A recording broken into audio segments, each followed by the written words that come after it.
Hello friends, good evening. मैं नंदिनी कुमारी आप सभी को स्वागत करती हूँ अपने यूट्यूब चैनल दक्ष स्टडी सेंटर पे। मैं इसी चैनल पे प्रतिदिन 7:30 बजे जीके जीएस का क्लास लूंगी, जो कि आपके एग्जाम के लिए बहुत इंपॉर्टेंट होगी।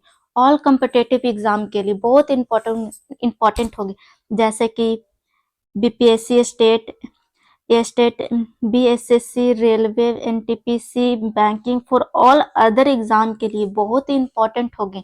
इसलिए हमारे साथ जुड़े हुए रहें वीडियो के अंतिम समय तक। आज का हमारा पहला क्वेश्चन यह है कि सोपानी कृषि किस राज्य के लिए प्रचलित है? ए में हमारा बिहार का मैदानी क्षेत्र, बी में उत्तराखंड, सी में हरियाणा, डी में पंजाब। तो हमारा इसका आंसर हो जाएगा बी नंबर, मतलब कि उत्तराखंड हमारा सही आंसर है। हमारा अगला प्रश्न यह है कि किस खनिज को उद्योगों की जननी माना गया है? ए में हमारा सोना, बी में तांबा, डी में लोहा, डी में हमारा मैग्नीज। तो हमारा इसका आंसर हो जाएगा सी नंबर, मतलब कि लोहा हमारा सही आंसर है। हमारा अगला प्रश्न यह है कि इनमें इनमें कौन आधात्विक खनिज का उदाहरण है? इनमें कौन आधात्विक खनिज का उदाहरण है? ए में हमारा सोना, बी में चांदी, सी में अभ्रक, डी में टिन। तो हमारा इसका आंसर हो जाएगा सी नंबर, मतलब कि अभ्रक हमारा सही आंसर है। हमारा अगला प्रश्न यह है कि भारत में लगभग कितने प्रकार के खनिज पाए गए हैं? ए में हमारा 50, बी में 100, सी में 150, डी में 200। यदि आप इस क्वेश्चन का आंसर पता है तो अपने कमेंट बॉक्स में जरूर दें। तो हमारा इसका आंसर हो जाएगा बी नंबर, मतलब कि 100। भारत में लगभग 100 प्रकार के खनिज पाए जाते हैं। हमारा अगला प्रश्न यह है कि चरक का संबंध किस देश से था? चरक का संबंध किस देश से था? ए में म्यांमार से, सी में श्रीलंका से, बी में श्रीलंका से, बी में भारत से, डी में नेपाल से। तो हमारा इसका आंसर हो जाएगा सी नंबर, मतलब कि भारत से। हमारा अगला प्रश्न यह है कि भारत का प्रथम तेल शोधक कारखाना कहाँ स्थित है? ए में मथुरा, बी में बरौनी, सी में डिगबोई, डी में गुवाहाटी। तो हमारा इसका आंसर हो जाएगा सी नंबर, मतलब कि डिगबोई। हमारा अगला प्रश्न यह है कि मरुस्थलीय मृदा का विस्तार निम्न में से कहाँ है? मरुस्थलीय मृदा का विस्तार निम्न में से कहाँ है? ए में हमारा उत्तराखंड, ए में हमारा उत्तर प्रदेश, बी में राजस्थान, सी में कर्नाटक, डी में है हमारा महाराष्ट्र। यदि आप इस क्वेश्चन का आंसर पता है तो अपने कमेंट बॉक्स में जरूर दें। हमारा इसका आंसर हो जाएगा बी नंबर, मतलब कि राजस्थान सही आंसर है। हमारा अगला प्रश्न यह है कि इनमें इनमें किस बंदरगाह से लोहे का निर्यात किया जाता है? इनमें से बंदरगाह से लोहा का निर्यात किया जाता है। ए में हमारा मुंबई है, बी में कोलकाता है, सी में पारादीप है, डी में विशाखापत्तनम है। तो हमारा इसका आंसर हो जाएगा डी नंबर, मतलब कि विशाखापत्तनम हमारा सही आंसर है। हमारा अगला प्रश्न यह है कि काली मृदा का दूसरा नाम क्या है? काली मृदा का और दूसरा नाम क्या हो सकता है? ए में हमारा बलुआही है, बी में हमारा रेगूर है, सी में हमारा साल है, डी में हमारा परवर्ती है। तो हमारा इसका आंसर हो जाएगा बी नंबर, रेगुर इसका सही आंसर है। हमारा अगला प्रश्न यह है कि प्राकृतिक संशोधनों के संरक्षण हेतु 1968 ईस्वी में कौन सा कन्वेंशन हुआ था?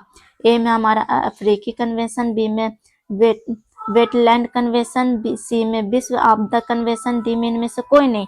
तो हमारा इसका आंसर हो जाएगा ए नंबर, मतलब कि अफ्रीकी कन्वेंशन इसका सही आंसर है। हमारा अगला प्रश्न यह है कि प्लास्टर ऑफ पेरिस किससे बनाया जाता है? प्लास्टर ऑफ पेरिस किससे बनाया जाता है? ए में डोलोमाइट से, बी में जिप्सम से, सी में हमारा प्लैटिनम से, डी में कायरनाइट से।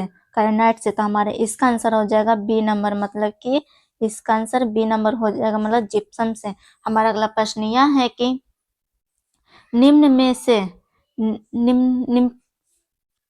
निम्नलिखित में किस खनिज का सबसे बड़ा उत्पादन राज्य उड़ीसा है?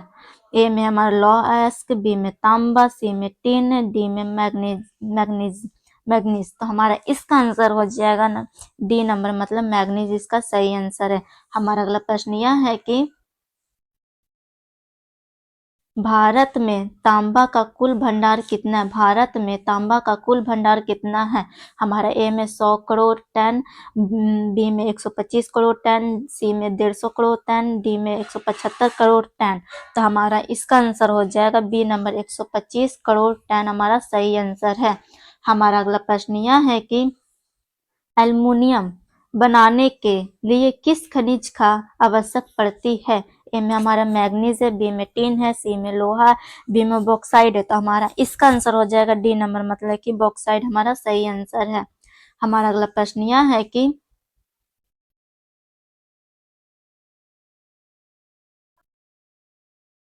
इनमें से कौन सा लोहा युक्त युक्त खनिज का उदाहरण है? इनमें से कौन कौन लोहा युक्त खनिज का उदाहरण है? ए में मैग्नीज है, बी में अभ्रक है, सी में बॉक्साइड, डी में चूना पत्थर। यदि आपको इस क्वेश्चन का आंसर पता है तो अपने कमेंट बॉक्स में थोड़ा फटाफट आंसर दीजिए। इसका आंसर हो जाएगा मैग्नीज, ये नंबर हमारा सही आंसर है। हमारा अगला प्रश्न यह है कि मेढक के प्रजनन को नष्ट करने वाला रसायन कौन सा है? मेढक के प्रजनन को नष्ट करने वाला रसायन कौन सा है? ए में हमारा बेंजीन है, बी में यूरिया है, सी में एड्रीन है, डी में फास्फोरस है। तो हमारा इसका आंसर हो जाएगा सी नंबर, मतलब कि एड्रीन हो जाएगा। हमारा अगला प्रश्न यह है कि समुद्रीय क्षेत्र में राजनीतिक सीमा के कितनी किलोमीटर क्षेत्र तक संपदा निहित है? ए में है 10.2 किलोमीटर, बी में 15.5 किलोमीटर, सी में 12.2 किलोमीटर, डी में 90.2 किलोमीटर। तो हमारा इसका आंसर हो जाएगा डी नंबर, मतलब कि 19.2 किलोमीटर हमारा सही आंसर है। हमारा अगला प्रश्न यह है कि बिजली के बल्ब के फिलामेंट बनाने में किसका उपयोग होता है? ए में हमारा टंगस्टन है, बी में तांबा है, सी में हमारा कोबाल्ट है, डी में जस्ता है। तो हमारा इसका आंसर हो जाएगा ए नंबर, मतलब कि टंगस्टन इसका सही आंसर है।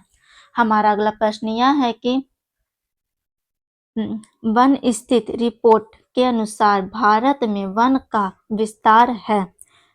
ए में हमारा 20.60% भौगोलिक क्षेत्र में, बी में हमारा 20.55% भौगोलिक क्षेत्र में, सी में हमारा 20% भौगोलिक क्षेत्र में, डी में इनमें से कोई नहीं। तो हमारा इसका आंसर हो जाएगा बी नंबर, मतलब कि कहने का मतलब है 20.55 भौगोलिक क्षेत्र में इसका सही आंसर है। हमारा अगला प्रश्न यह है कि कौन सी मिट्टी कपास की खेती के लिए सर्वोत्तम मानी जाती है? निम्न में से कौन सी मिट्टी कपास की खेती के लिए सर्वोत्तम मानी जाती है? ए में हमारा लाल है, बी में जलोढ़ है, सी में काली है, डी में हमारा पर्वतीय है। तो हमारा इसका आंसर हो जाएगा सी नंबर, मतलब कि काली मिट्टी हमारा सही आंसर है। हमारा अगला प्रश्न यह है कि झारखंड का कोडरमा किस खनिज के उत्पादन के लिए प्रसिद्ध है? झारखंड का कोडरमा किस खनिज के उत्पादन के लिए प्रसिद्ध है? ए में हमारा अभ्रक है, बी में हमारा सोना है, सी में लोहा है, डी में चांदी है। तो हमारा इसका आंसर हो जाएगा ए नंबर, मतलब कि अभ्रक इसका सही आंसर है। हमारा अगला प्रश्न यह है कि यूरेनियम का प्रमुख उत्पादन स्थल है। ए में हमारा डिगबोई है, बी में झरिया है, सी में घाटशिला है, डी में जादूगोड़ा है। तो हमारा इसका आंसर हो जाएगा डी नंबर, मतलब कि जादूगोड़ा। यदि आप इस चैनल पर पहली बार विजिट करें तो चैनल को सब्सक्राइब करें, लाइक करें, शेयर करें। ए नंबर मतलब गोंडवाना समूह हमारा इसका सही आंसर है। हमारा अगला प्रश्न यह है कि निम्न में कौन सी मिट्टी सर्वाधिक उपजाऊ है? ए में हमारा पर्वतीय, बी में मरुस्थलीय, सी में हमारा पीली, डी में हमारा जलोढ़। तो हमारा इसका आंसर हो जाएगा डी नंबर, मतलब कि जलोढ़ इसका सही आंसर है। हमारा अगला प्रश्न यह है कि गोवा के संयुग्मक में कौन खनिज पाया जाता है? गोवा के संयुग्मक में कौन खनिज पाया जाता है? ए में हमारा अभ्रक है, बी में बॉक्साइड है, सी में लोहा है, डी में मैग्नीज है। तो हमारा इसका आंसर हो जाएगा सी नंबर, मतलब कि लोहा इसका सही आंसर है। हमारा अगला प्रश्न यह है कि ऊर्जा का गैर पारंपरिक स्रोत है। ऊर्जा का गैर पारंपरिक स्रोत है। ए में हमारा कोयला है, बी में विद्युत है, सी में पेट्रोलियम है, डी में प्राकृतिक गैस है। यदि आप इस क्वेश्चन का आंसर पता है तो अपने कमेंट बॉक्स में जरूर दे। तो इसका आंसर हो जाएगा बी नंबर, मतलब कि कहने का मतलब है विद्युत, इसका सही आंसर है। यदि आप इस चैनल पर पहली बार विजिट करें तो चैनल को सब्सक्राइब करें, बेल आइकन ऑल कर दे, लाइक करें, शेयर करें, कमेंट करें और दिए गए व्हाट्सएप नंबर पर से महाराज सर से कांटेक्ट करके पीडीएफ प्रोवाइड कर दिया जाएगा। वाड़ा समूह, हमारा इसका आंसर हो जाएगा